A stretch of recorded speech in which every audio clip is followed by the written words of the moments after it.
कथा क्या क्या फल है कथा का, कि हम भगवान का नाम हर पल हर घड़ी लेना सीख लें, बस यही तो फल है कथा का।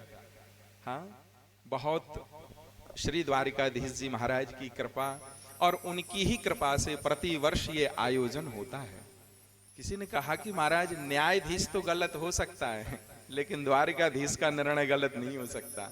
वो तो कर सकता है गलत निर्णय, हाँ,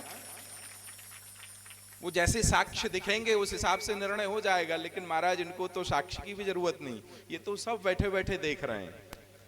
तो हम इनकी शरण में हैं, तो ये तय है कि हमारे जीवन में भी सब सुखद और अच्छे निर्णय होंगे, और निश्चित भगवत प्राप्ति, भगवत भजन और साधु संत श्रेष्ठ जनों का प्राप्त होगा हमें भी। श्री शिव महापुराण की कथा का श्रवण आप लोग कर रहे हैं। आज विश्राम दिवस है और महादेव की महिमा का तो क्या कहना। वर्णन आता है कि केवल 3 बार, आप लोग कहिए महादेव महादेव महादेव। बाबा कहते हैं कि 3 बार महादेव कहने पर एक बार में तो महाराज महादेव उस जीव के सारे कार्य सफल कर देते हैं, जो चाहता है वो। और 2 बार और कहा ना, उसके लिए सदा सदा ऋणी हो जाते हैं उसके, कि भैया जब तू बुलाएगा तब मैं आ जाऊंगा। नाम, इसलिए प्रत्येक कथा का सार यह है कि हम नाम सुमिरन करते रहें, नाम का गुणगान करते रहें।